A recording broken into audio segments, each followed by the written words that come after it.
Pasigay nyo, ito ang likas na balita.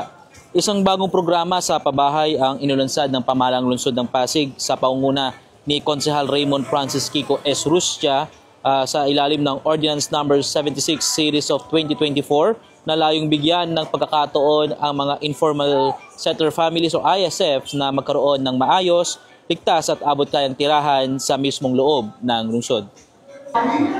Ang Pasig City Community Initiated Housing Development Program o CHDP ay ipinatutupad ng Pasig Urban Settlements Office at nakatuon sa pagbibigay ng tulong pinansyal, teknikal at pangkomunidad para sa mga pamilyang nagnanais magkaroon ng sariling bahay at lupa. Ayon sa konsehal, pangunahing layunin ng programa na tulungan ang mga marilitang pamilya na magkaroon ng maayos na tahanan ng hindi kinakailangan lumipat sa malalayong lugar. Hello, good morning. Ako po si Josh Olarte. Ako po ang Chief of Staff ni Councilor Raymond Francis Kiko Rustia na siyang Chairperson on the Committee on Human Settlement and Urban Development.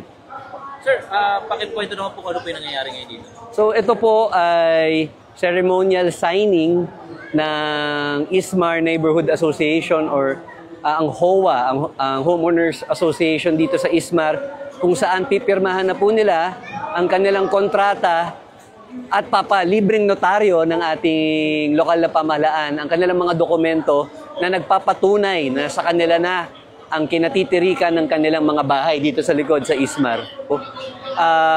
Dahil po itong ordinansa na pinasa ni Councilor Kiko Rustia, Ordinance Number 76 Series of 2024, ang ordinance adopting the Community Initiated Housing Program, ay para po sa mga beneficiary o mga informal settler families na naninirahan sa mga bahay nila o mga lupain nila na hindi pa sa kanila for the longest time. Pwedeng mga nasa 20, 30, 40 years.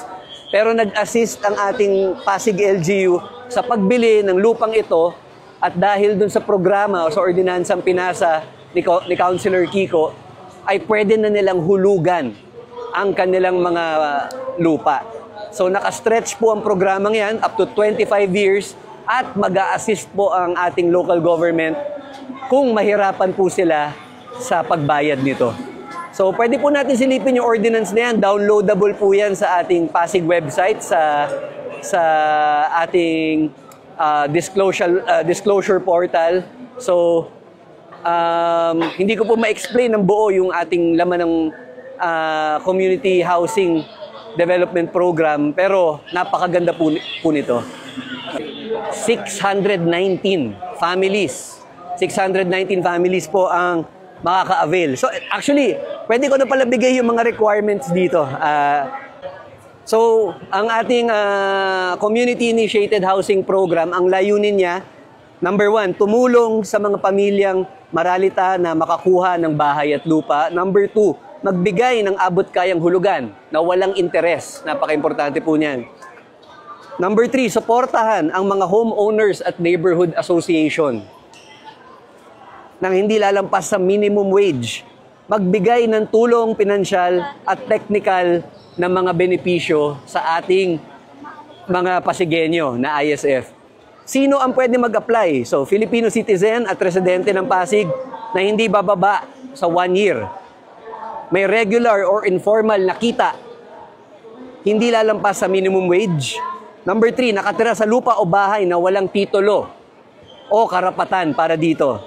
At hindi sangkot sa professional squatting. So may requirements po tayo dyan.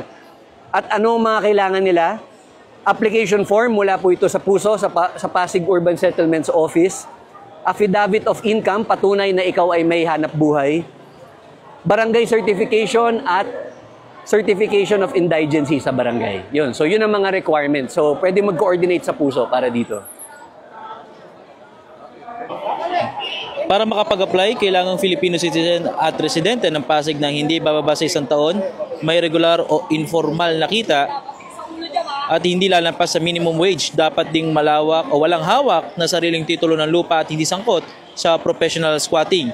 Kabilang sa mga kailangang isumite ang application form mula sa puso, affidavit of income, barangay certification, certificate of indigency.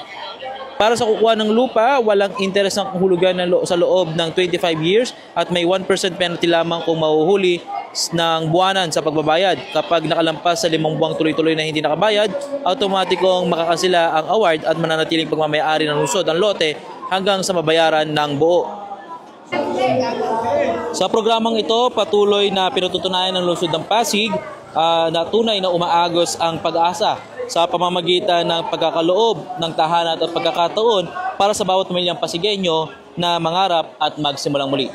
Ako si Monching para sa latest ng iNews Pasig, Balita, Buhay, Pasigueño.